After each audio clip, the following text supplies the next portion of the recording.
BattleTech has a rich history dating back to 1984 when the game was first published under the name Battle Droids. With George Lucas holding the copyright to the word droid, the second edition of the game was changed to BattleTech. The BattleTech universe grew from those first box sets to over 100 novels, another 100 or so gaming books, over a dozen video games, and an animated television show. At its core, BattleTech is a combined arms miniatures board game, a rule set that can cover every unit in combat, from formations of infantry carrying rifles to massive starship deep space battles. The core of the game and most popular unit is the BattleMech, a 20 to 30 foot tall, 20 to 100 ton walking tank piloted by well-trained soldiers called Mech Warriors. An important thing to remember about the lore of BattleTech is that it is the future of the early 1980s, not today. In the 31st century of BattleTech, there were some examples of stereotypical advanced sci-fi technology. Far more common are future versions of 1980s technology. CRT monitors are still used, internet-style networks are text-based, and computers far less powerful than a modern PC can weigh tons. For a visual reference outside of the art and the short-lived cartoon, I refer people to Alien 1979. While the story has nothing to do with BattleTech, the technology of the Nostromo, as well as the industrial and well-lived feel of the ship, will give the viewers an idea. This video serves as a brief look at the history of the BattleTech universe. What is presented is meant to represent a generic, common knowledge for someone living in the early 31st century. Early spaceflight. The universe of BattleTech follows the real-world timeline until about 1988, after which several events take place that do not match the real-life timeline. This includes the continuation of the Soviet Union, a second Soviet Civil War, the formation of a Western alliance, the construction of a massive space station built by this Western alliance. All this prior to 2020. A manned mission to Mars, the restructuring of the Western into the Terran Alliance, forming a one-world government, and the launching of several space probes finished out the 21st century. In the late 22nd century, the first KF drive was built, allowing faster-than-light or FTL travel. A massive colonization effort was launched. An age of expansion. Humanity expanded in all directions from Earth in an ever-growing sphere. Due to the shape, civilized space came to be called the Inner Sphere. With no FTL communications available at the time, governmental decisions had to be localized. Responses from central authorities could take months, sometimes even years, to arrive via courier ships. Only the systems extremely close to Earth, now more commonly called Terra, could be controlled directly. This area was called the Terran Hegemony. The Age of War. With no strong central governments to enforce laws, democratic systems quickly broke down, giving way to small kingdoms run by dictators. Piracy, crime, and relatively small-scale but constant war ravaged the galaxy as humanity slowly expanded. The invention of the Hyperpulse Generator, or HPG, allowed for near-instant one-way communication between nearby star systems. While still not ideal, this allowed for strong central governments to be formed. Through diplomacy and conquest, the multitudes of tiny nations were mostly consolidated down to the 5 great houses. House Merrick of the Free Worlds League, House Davion of the Federated Sons, House Karita of the Dragonis Combine, House Steiner of the Lyrin Commonwealth, and House Liao of the Capellan Confederation. Far from ending the fighting, the formation of these interstellar empires only industrialized the conflicts. The Star League and the Golden Age. While the great houses looked to increase their power through expansion and military conquest, the relatively peaceful world still united under Terra looked to technological advancement as a way of maintaining their supremacy. It was during this technological race that the face of war changed forever, with the Terran hegemony's invention of the walking war machines called battlemechs. The Terran hegemony leveraged this considerable technological and military advantage to pressure the great houses into peace. Reluctantly, the great houses signed a constitution forming the Star League. While small conflicts still existed, most of humanity enjoyed almost 500 years of peace. In this peaceful time, staggering technological advances started under the Terran hegemony were accelerated and disseminated. Mankind enjoyed a golden age. Then came a man named Stephen Amaris. The Great War. While most of humanity had been consolidated under the Terran hegemony or one of the 5 great houses, some smaller nations did persist. Stephen Amaris was the ruler of one of these minor powers. After decades of planning and feigning absolute loyalty to the Star League, Amaris betrayed the Star League's young leader, Richard Cameron. Amaris succeeded in a military coup that killed every member of the Star League ruling family. Amaris assumed the leader of the Star League Defense Force would accept his offer of wealth and power. The now legendary General Alexander Kerensky simply said no.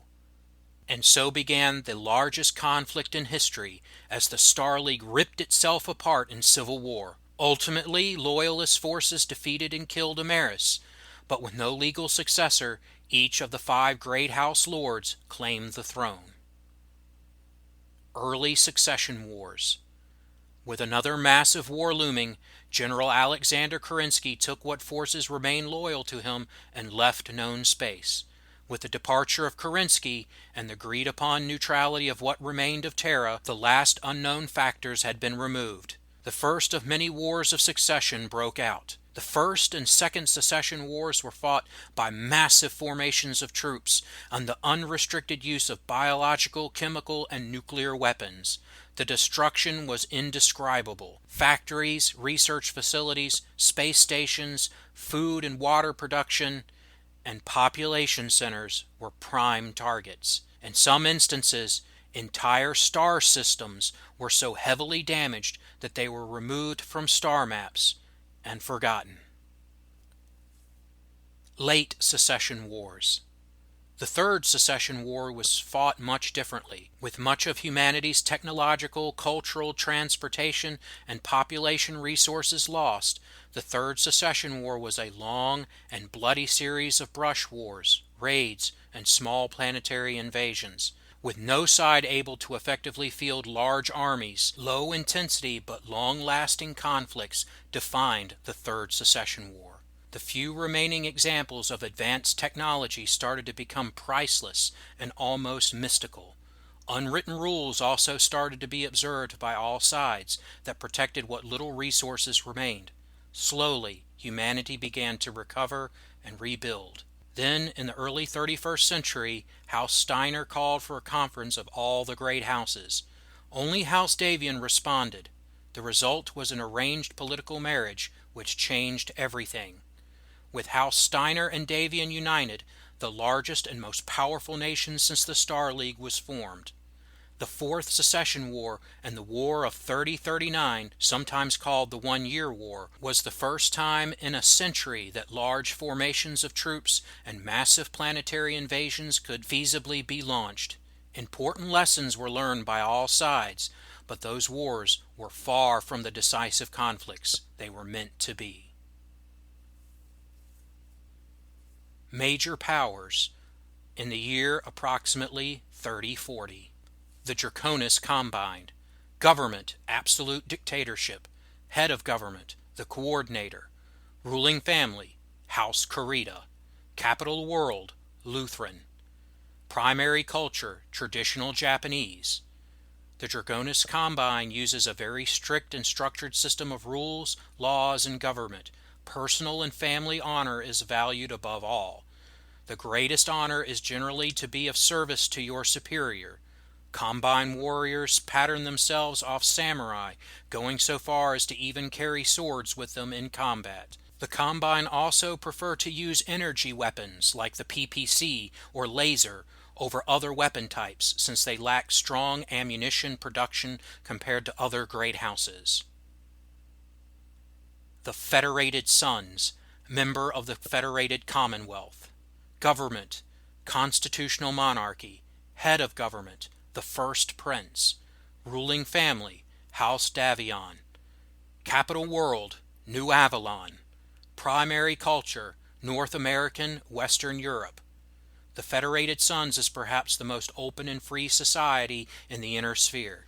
The Federated Sons goes so far as to a recognized Bill of Rights for its citizens. While noble birth is still mostly a prerequisite for the highest positions, common people enjoy some upward mobility. The Federated Sons prefers lightning-fast strikes, entering battle as quickly as possible before the enemy can effectively respond. To this end, the Federated Sons prefers autocannons and other low-heat weapons that allow their mechs to strike fast and hard without worrying about heat buildup. The Sons also invest heavily into research and development. The Sons currently possess a collection of paper books and technical manuals from the Star League. While not sufficient to produce lost tech systems, this gives the Sons at least an idea of where to start their research. The Capellan Confederation. Government, socialist meritocracy, but truly a dictatorship. Head of government, the Chancellor. Ruling family, House Liao.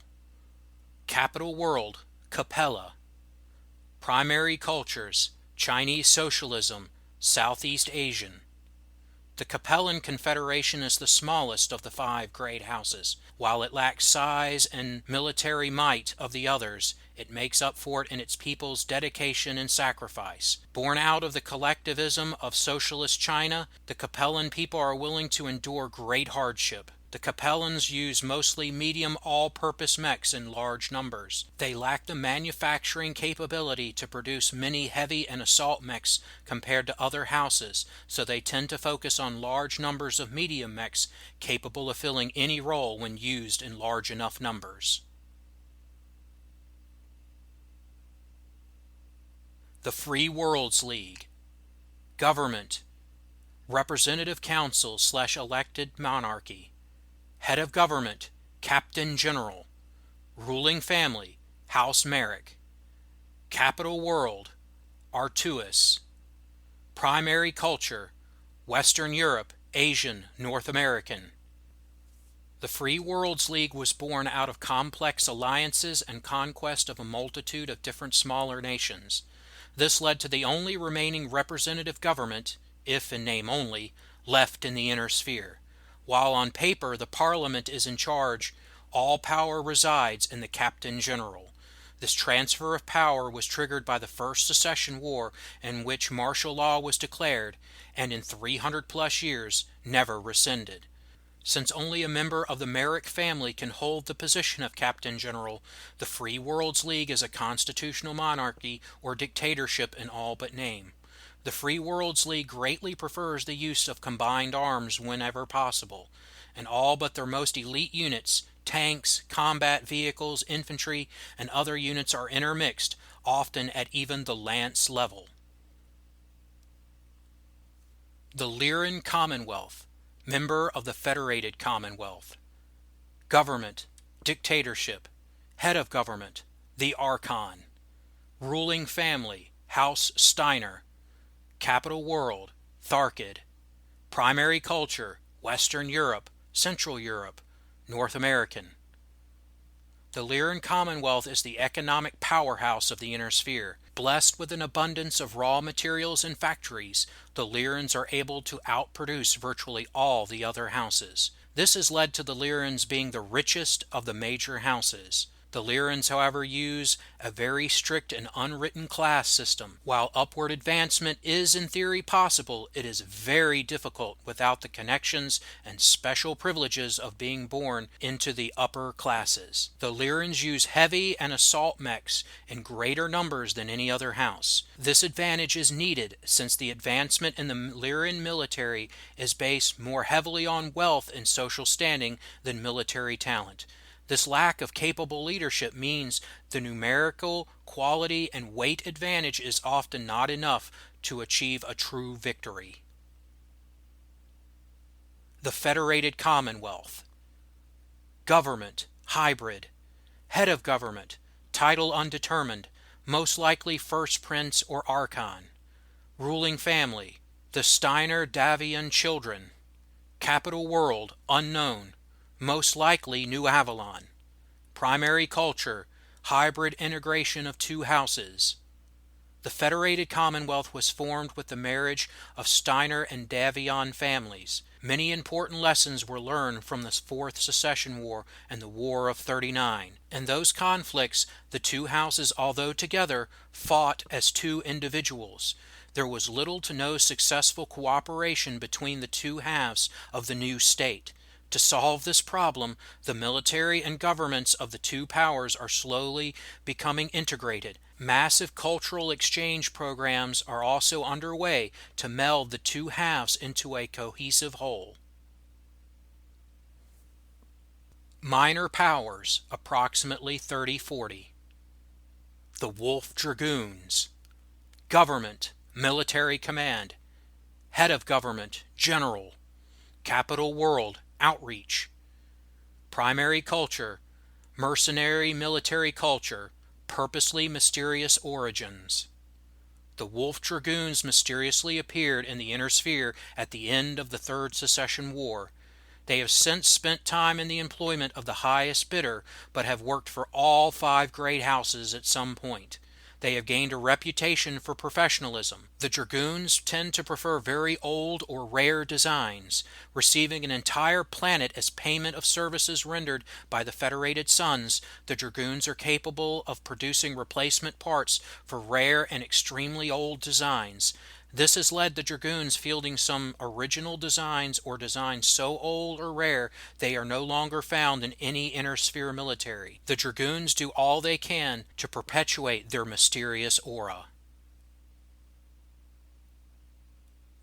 The Free Rashohog Republic, sometimes called the Sixth House. A small newly formed state born out of clever politics of the Dragonis Combine. After losing several star systems to the Lyrins in the Fourth Secession War, the Combine offered freedom to several of its border systems.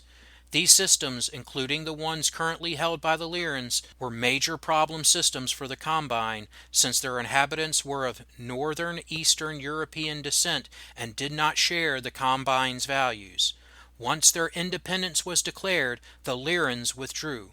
This created a buffer zone between the Lyrins and the Combine, limiting the Lyrins' invasion possibilities or giving the Combine valuable time while the Lyrins would have to conquer the Republic before they could attack the Combine proper. This move also ridded the Combine of troublesome star systems while also denying the use of the conquered system to the Lyrins.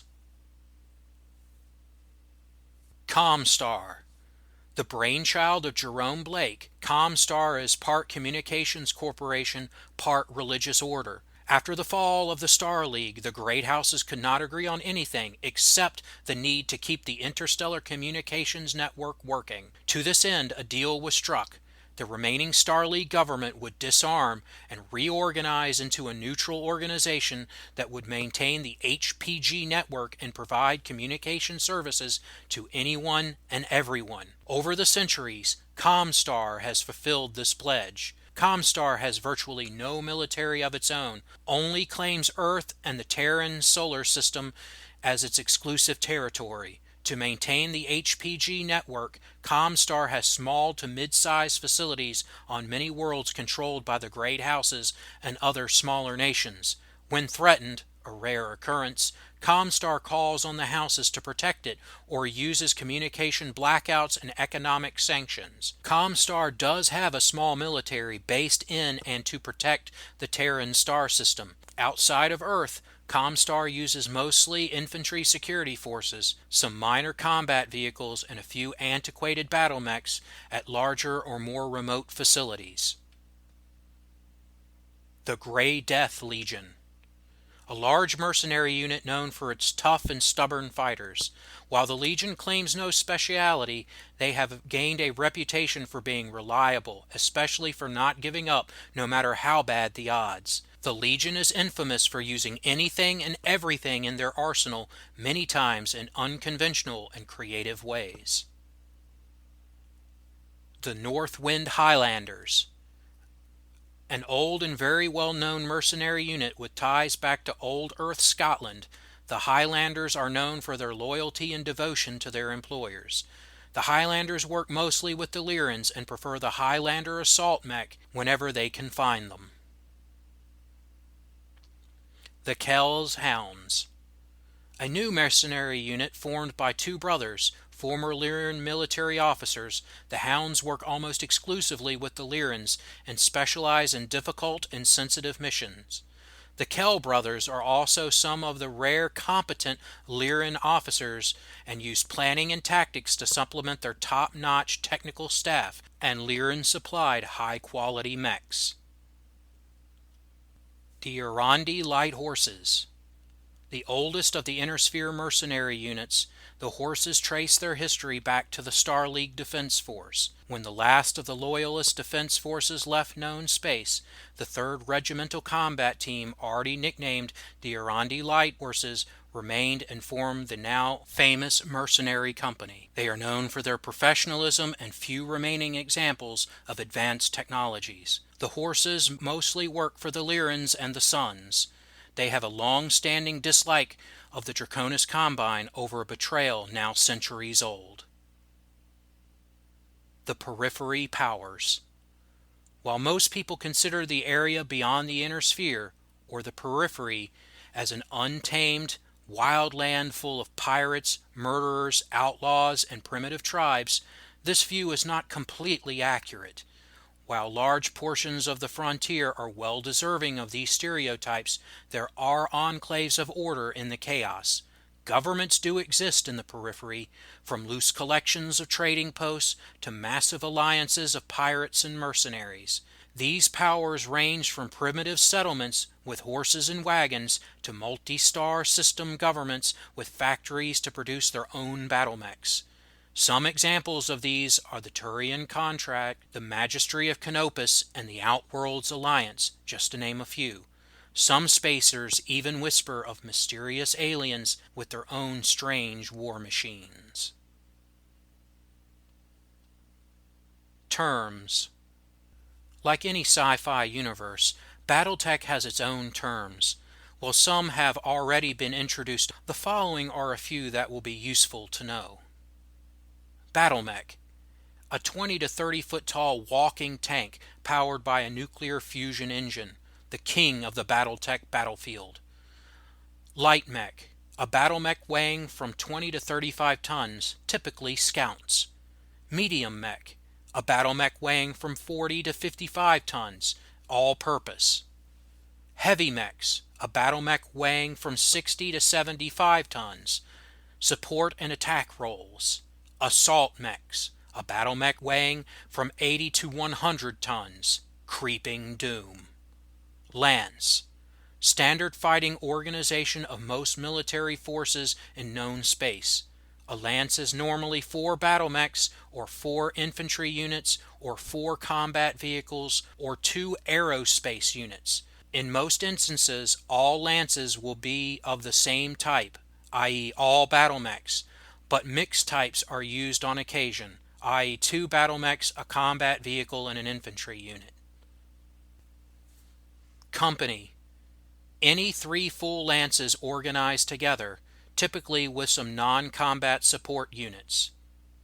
Lance leader, the officer in field command of a lance. Combat vehicle, any non-mech, non-infantry unit, a military unit that interacts directly with the ground BattleTech map occupying a single hex, i.e. tanks, armored personnel carriers, helicopters. Aircraft, any airborne unit that its speed prevents it from directly interacting with the ground BattleTech map, i.e. conventional fighters, aerospace fighters. Support unit, any large unit that interacts with the ground map and takes up more than 1 hex, i.e. a tractor trailer, a freight train, a large artillery piece, a ship at sea. Dropship, any spacecraft designed to transport combat units, cargo, or large numbers of passengers in both space and in atmosphere. Note, military and even most civilian dropships are typically heavily armed. Jump ship, the massive spacecraft capable of making faster-than-light travel jumps. Note, virtually all jump ships are unarmed, even military. Since jump ships are virtually irreplaceable relics, all sides recognize their neutrality. ICE engine, standing for internal combustion engine. Conventional gas engines are used in the real world today. Lost tech, short for lost technology, any relic of technology, typically from the Star League, that is unproducible now. Note, lost tech applies not only to weapons, but any kind of technology. Aerospace/aerotech units, any small combat purpose craft using fusion power plants designed to operate in both space and atmosphere that its speed prevents it from interacting directly with the BattleTech ground map. VTOLs, an acronym for vertical takeoff or landing. VTOLs are any aircraft with the capability to interact directly with the BattleTech ground map. Weapons. A military unit is only as good as its weapons. Below is a list of the most common weapons found on battlemechs, combat vehicles, aircraft, dropships, and virtually anything capable of carrying them. While not an extensive list of every weapon system in the galaxy, these are by far the most common weapons. Lasers. Lasers are the standard energy weapons. They come in 3 varieties: small, medium, and large, listed in increasing damage value. Autocannons, or AC, essentially large, fast-firing tank guns. These are divided into 4 groups by damage: AC-2, AC-5, AC-10, and AC-20. Missiles come in 2 basic types: long-range missiles, or LRMs, and short-range missiles, or SRMs. Within each type, the number of missiles the launcher fires is added to the designation. Therefore, LRM-5, LRM-10, LRM-15, and LRM-20, or SRM-2, SRM-4, and SRM-6. Particle Projector Cannon, or PPC, is a heavy energy weapon firing charged particles at a target. Flamer, an energy weapon that acts as a flamethrower. Machine gun, standard anti-infantry weapon. Some things never change. Hatchet, a melee weapon for battlemechs, crude but effective. Heat sinks. Mechs use fusion power plants. These fusion engines create waste heat as a byproduct of their use, such as powering weapon systems. This heat must be dealt with, or very bad things can happen. Mechs use heat sinks to vent this waste heat and keep their machines working. Jump jets. Jump jets allow a mech to leap over or even fly for a limited time. They allow a mech to traverse difficult terrain, but do have their disadvantages. For more information on BattleTech, or if you would like to play, you have many options. The BattleTech Beginner's Box is a cheap way to try the game. At about $20, it has everything you need to play the game for many hours. A step up is BattleTech, a game of armored combat. At about $60, it contains everything you need to play for many, many hours of fun. Older box sets of the game can still sometimes be found in the wild. My personal favorite is still the 2013 BattleTech Introductory Box Set, CGL 3500B. If you want the full standard rules, the rulebook Total Warfare has everything you need from grunts to spaceships. Want a pen and paper RPG? Try A Time of War or the new MechWarrior RPG. If you want to experience piloting a mech, the MechWarrior video games could be for you. If you want to lose yourself in lore, Sara.net is a good wiki for everything BattleTech. Or on YouTube, check out Tex of the Black Pants Legion. His Tex Talks BattleTech is a personal favorite of mine. Thank you for joining me on this brief primer of the BattleTech game and universe. I hope you enjoy the battle reps that are to come.